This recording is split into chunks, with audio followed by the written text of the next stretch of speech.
এই এমসিকিউটা সমাধান করাবো কোনটি সমকোণী ত্রিভুজের অনুপাত সেটা দেখব। তো সমকোণী ত্রিভুজের ক্ষেত্রে কি হয়, একটা কোণ হয় হচ্ছে 90 ডিগ্রি আর বাকি দুইটা কোণের যোগফল হয় হচ্ছে 90 ডিগ্রি।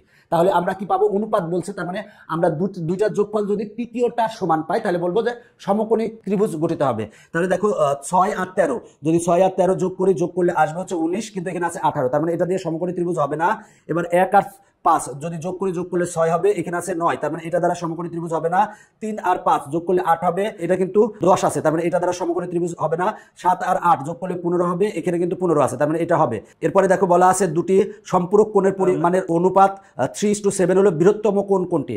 দেখো সম্পূরক কোণ কাকে বলে, দুটি কোণের সমষ্টি যদি 180 হয় তাহলে তাকে আমরা বলবো সম্পূরক কোণ। তাহলে সম্পূরক কোণের অনুপাত দেওয়া আছে 3:7। এখন বলা আছে বৃহত্তম কোণ কোনটি, তাহলে বৃহত্তম কোণ কিভাবে বের করবো, দুটি কোণের সমষ্টি 180 ডিগ্রি, তার মানে 180 ডিগ্রি লিখবো, গুণ কত হবে, বৃহত্তম কোণ কত, অনুপাতের বৃহত্তম হচ্ছে 7, তার মানে 7 উপরে দিব আর ভাগ হবে অনুপাতের রাশিদ্বয়ের যোগফল। 3 আর 7 যোগ করলে কত হয়, 10 হয়, তাহলে 0 আর 0 কাটা। এবার আমরা 18 আর 7 গুণ করবো, 18 গুণ 7 সমান কত আসে, 126, তার মানে অ্যান্সার হচ্ছে গ। এরপরেরটা দেখো, একটি ত্রিভুজের 3টি কোণের অনুপাত দেওয়া আছে, 3টি কোণের অনুপাত দেওয়া আছে, ক্ষুদ্রতম কোণের পরিমাণ বের করতে বলছে। তাহলে আমরা জানি ত্রিভুজের 3 কোণের সমষ্টি কত, 180 ডিগ্রি, তাহলে আমরা লিখবো 180 ডিগ্রি গুণ হচ্ছে এই অনুপাতের সবচেয়ে ছোট রাশি কোনটা, 3, তাহলে 3 উপরে দিব আর ভাগ দিব অনুপাতের রাশিগুলোর যোগফল। 3 আর 7 যোগ করলে 7, 7 আর 5 যোগ করলে কত হয়, 12। এবার এটা আমরা ক্যালকুলেশন করব, তাহলে 180 গুণ 3 ভাগ 12 সমান আসে কত, আসে 45, তার মানে সবচেয়ে ছোট কোণ হবে 45 ডিগ্রি, তার মানে খ অ্যান্সার।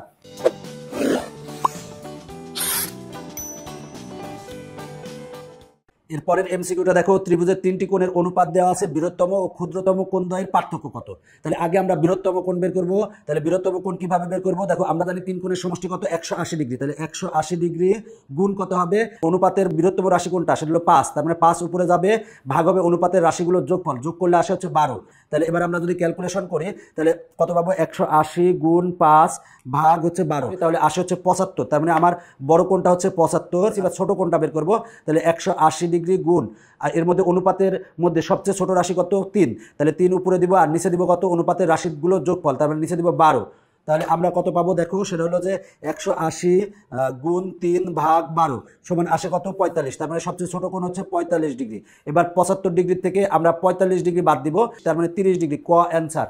দেখো এই এমসিকিউটি বলা আছে, একটি ত্রিভুজের 3টি কোণের অনুপাত দেওয়া আছে, এখন বলা আছে বৃহত্তম কোণটি ক্ষুদ্রতম কোণটির কত গুণ সেটা বের করতে হবে। তার মানে আমরা বৃহত্তম কোণ বের করবো, তারপর ক্ষুদ্রতম কোণ বের করবো, আগে ক্ষুদ্রতম কোণ বের করি। তাহলে ক্ষুদ্রতম কোণ বের করার জন্য কি করবো, 180 গুণ সবচেয়ে ছোট, অনুপাতের সবচেয়ে ছোট রাশি 2, 2 দিব উপরে আর নিচে দিব অনুপাতের রাশিগুলো যোগফল। তাহলে 2 আর 3 যোগ করলে 5 হয়, 5 আর 5 যোগ করলে 10 হয়, তার মানে 0 আর 0 কাটা, 18 দুগুণে কত, 36, তার মানে সবচেয়ে ছোট কোণ হচ্ছে 36 ডিগ্রি। এরপরে বড় কোণটা কিভাবে বের করবো, সেটা হলো 180 লিখবো, 180 গুণ এখানে সবচেয়ে বড় অনুপাত কত, 5, তার মানে উপরে দিব 5 আর নিচে দিব কত, দেখো অনুপাতের রাশিগুলোর যোগফল, যোগ করলে কত আসে, 10 আসে, 0 আর 0 কাটা, তাহলে 18 গুণ 5 সমান করলে কত আসে, 90। তাহলে বৃহত্তম কোণ কত পেয়েছি, 90 পেয়েছি, ক্ষুদ্রতম কোণ কত পেয়েছি, 36 পেয়েছি।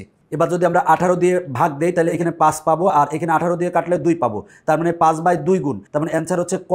এরপরেরটা দেখো বলা আছে, সমকোণী ত্রিভুজের সমকোণ ব্যতীত অপর দুটি কোণের অনুপাত দেওয়া আছে 3:2, কোন দুটি নিচের কোনটি। তাহলে সমকোণ ব্যতীত অপর দুটি কোণের অনুপাত দেওয়া আছে, তাহলে কোন দুটি কোনটা, তাহলে কোন এর মধ্যে দেখবো কোনটার অনুপাত হচ্ছে 3:2 আসে, তাহলে তো হয়ে গেল। তাহলে দেখো 54 যদি আমরা 36 করি, 18 দিয়ে ভাগ দেই তাহলে এটা হবে কত, এটা হবে হচ্ছে 3 আর এখানে হবে কত, 2। এই অনুপাতের ক্ষেত্রে আমরা 3:2 পাচ্ছি, তার মানে অ্যান্সার হচ্ছে কত, খ।